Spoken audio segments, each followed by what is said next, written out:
Lo que parecía una finca tranquila, perdida entre los campos de Badajoz, escondía uno de los hallazgos más macabros de los últimos años. 32 perros, sin vida, abandonados hasta que la inanición se encargó de escribir el final.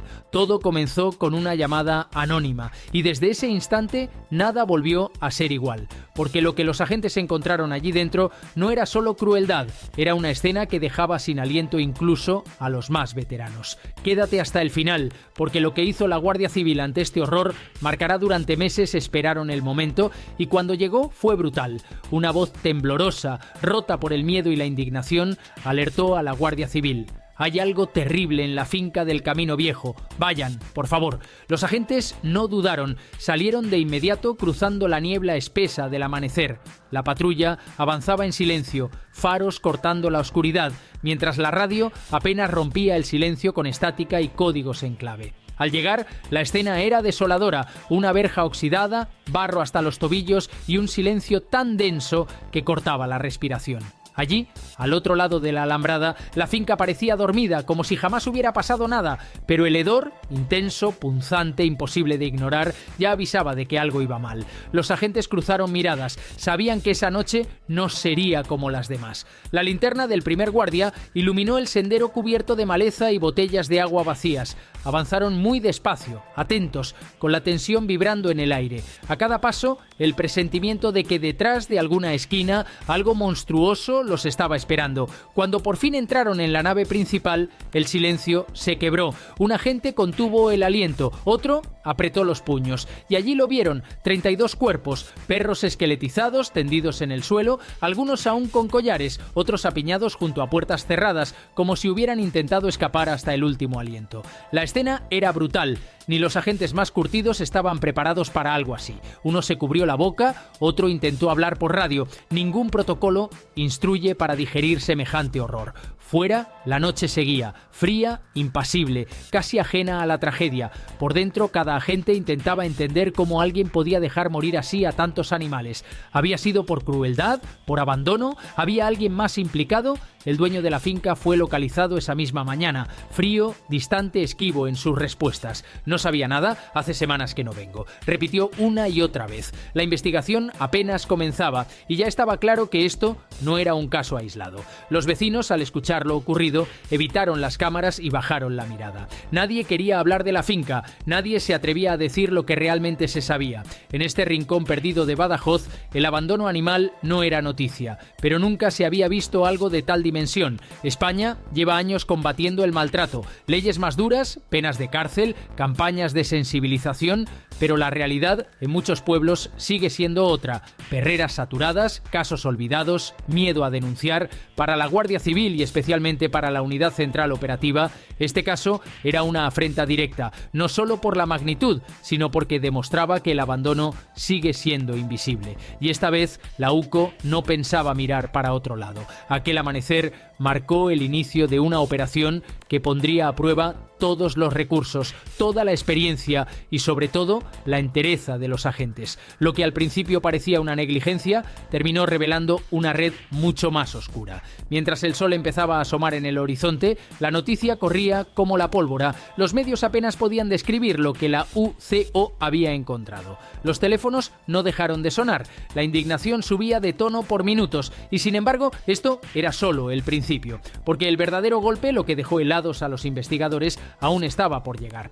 Te lo advierto, lo que la UCO descubrió en las semanas siguientes cambió para siempre la manera en la que España mira el abandono y el maltrato animal. Cuando los primeros informes llegaron a la sede de la UCO en Madrid, hubo silencio, no era un caso más. Las fotografías, las autopsias veterinarias, las declaraciones iniciales, todo indicaba que lo ocurrido en aquella finca no era fruto del descuido, era un patrón deliberado, frío, metódico. El equipo de inteligencia se puso en marcha. Los veteranos lo sabían. Esos casos que parecen simples suelen esconder algo mucho mayor. Un capitán de las UCO lo resumió en una frase: si alguien es capaz de dejar morir a 32 animales, hay algo detrás que tenemos que descubrir. Durante los primeros días analizaron cada detalle: rutas de acceso, llamadas telefónicas, movimientos bancarios. El propietario de la finca no estaba solo. Aparecían nombres repetidos, transferencias opacas, compras de pienso en grandes cantidades a nombre de terceros. ¿Por qué alguien necesitaría tanta comida si los animales estaban muertos?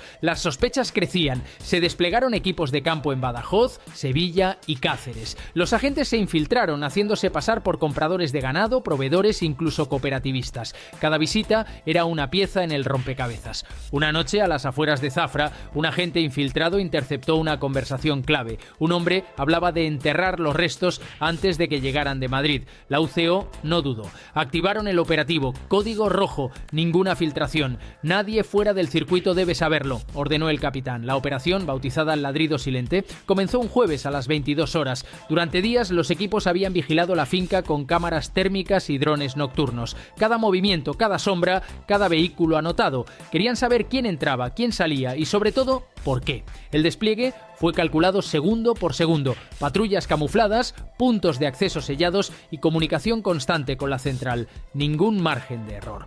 A las 3:12 de la madrugada se dio la orden. ¡En marcha! Una furgoneta sin insignias avanzó por el camino de tierra seguida de otros 2 vehículos tácticos. El viento soplaba fuerte. Dentro, los agentes repasaban mentalmente sus funciones, sus códigos, sus rutas de retirada, respiraciones contenidas. Nadie hablaba. De pronto, un destello, movimiento en la finca, una sombra corriendo. ¡No dispares todavía!, gritó uno de los mandos. 2 agentes saltaron la valla mientras el resto aseguraba el perímetro. El sospechoso intentó huir, pero tropezó entre los matorrales. En pocos segundos estaba reducido. Al registrar la casa, hallaron algo inesperado. Una habitación sellada con jaulas vacías, documentación, microchips sin activar y un ordenador portátil en funcionamiento. En pantalla, listados y nombres, decenas, cientos. Era el eslabón que les faltaba. Las muertes no eran solo producto del abandono, eran la consecuencia de un negocio ilegal de cría y abandono masivo. Animales vendidos, otros descartados,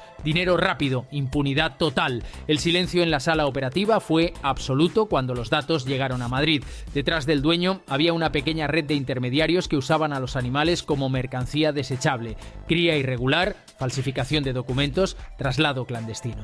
Y cada perro muerto era una moneda de cambio más. En las horas siguientes, la Guardia Civil detuvo a 5 personas en distintas localidades. El despliegue fue fulminante. Coordinación con Seprona, apoyo de la intervención de armas y el respaldo de la Fiscalía de Medio Ambiente. Ningún movimiento se filtró, ningún implicado tuvo tiempo de escapar. Los interrogatorios fueron tensos. Algunos negaban, otros callaban. Pero uno, bajo la presión del interrogador, soltó una frase que heló el ambiente. No eran solo perros. Esa confesión cambió todo. La UCO descubrió entonces que algunos ejemplares eran usados en peleas clandestinas o, peor aún, vendidos a extranjeros para entrenamientos ilegales. El horror no tenía límites. Cuando el operativo se cerró, el capitán respiró hondo. Nadie habló durante unos segundos. El cansancio, la rabia y la tristeza se mezclaban en el aire. Pero el trabajo estaba hecho. Los implicados detenidos, la finca precintada, las pruebas bajo custodia, parecía el final, pero en realidad era solo el comienzo, porque lo que vendría después, el juicio, la exposición pública y la presión mediática, pondría a prueba a toda una institución, y en medio de esa tormenta, la UCO debía demostrar que su misión iba más allá de atrapar culpables, debía cambiar la conciencia de un país entero. La detención fue solo el principio. El caso de la finca de Badajoz no tardó en golpear los titulares. 32 perros muertos por inanición. La Guardia Civil destapa una red de abandono animal. La noticia corrió por todas las redacciones del país y España entera se estremeció. Los vídeos del operativo, las imágenes de las jaulas vacías, los informes forenses, todo empezó a circular en los informativos. Mientras unos lloraban de rabia, otros pedían justicia inmediata. El caso provocó una convulsión social. Las redes se llenaron de mensajes, de indignación y de preguntas. ¿Cómo es posible que esto siga ocurriendo en pleno 2025? ¿Dónde está la frontera entre el abandono y el crimen? Los juicios comenzaron semanas después. El dueño de la finca, los intermediarios, los supuestos criadores, todos pasaron por el banquillo. Las pruebas eran abrumadoras. Documentos falsificados, transacciones electrónicas, vínculos con otras provincias, registros ocultos. La verdad salía a la luz y nadie podía mirar hacia otro lado. Durante el proceso judicial, los agentes de la UCO declararon con la serenidad de quien ha visto demasiado. Relataron cómo encontraron los cuerpos, cómo siguieron las pistas, cómo se infiltraron. Sus palabras fueron frías, precisas, pero cada frase pesaba como una piedra. La jueza escuchó. Los peritos confirmaron cada informe. Y entonces llegó la sentencia. 5 años de prisión por maltrato animal agravado, abuso continuado y falsificación. No poco, dirán muchos. Pero era un precedente histórico. Era la primera vez que un caso de abandono masivo se trataba como crimen estructurado, no como simple negligencia. Fuera del juzgado, cientos de personas esperaban la resolución, algunos con pancartas, otros en silencio. Un agente de la Guardia Civil al salir dijo: esto no es un triunfo, es solo un comienzo, y tenía razón. La repercusión política no se hizo esperar. Los debates en el Congreso se multiplicaron. Activistas exigían endurecer las leyes, crear registros centralizados, reforzar el Seprona. El Ministerio de Agricultura anunció medidas inmediatas, inspecciones más frecuentes, sanciones más duras y campañas de concienciación nacional. La sociedad, por fin, hablaba del maltrato animal no como un tema menor, sino como una cuestión de dignidad. Pero más allá de las leyes, algo cambió en la conciencia colectiva. Las imágenes quedaron grabadas, las miradas de los agentes recorriendo aquella finca, el silencio de la madrugada, los perros, víctimas sin voz, convertidos en símbolo de una lucha que recién empieza. A veces, los casos más duros no solo revelan la ruina moral de quien comete el crimen, sino también la fuerza de quienes lo enfrentan. La UCO lo demostró una vez más. No se trata solo de atrapar culpables, se trata de ponerle rostro al dolor y justicia a los que nunca la tuvieron. En los meses siguientes, la Guardia Civil creó una unidad especial dedicada exclusivamente a crímenes medioambientales y de protección animal. Fue su respuesta al horror, una forma de decir: esto no volverá a ocurrir sin consecuencias. Y ahí, en la memoria de cada agente, quedará aquel sonido, el de la puerta oxidada abriéndose lentamente hacia la verdad. La misma verdad que dolía, pero que debía contarse. La sociedad despertó, y aunque hay heridas que no sanan, hay batallas que no se olvidan, porque la verdad siempre deja rastro. Si te apasionan las operaciones secretas de la UCO y los casos que marcaron la historia de la Guardia Civil, suscríbete y activa la campana. Nos vemos en el siguiente informe.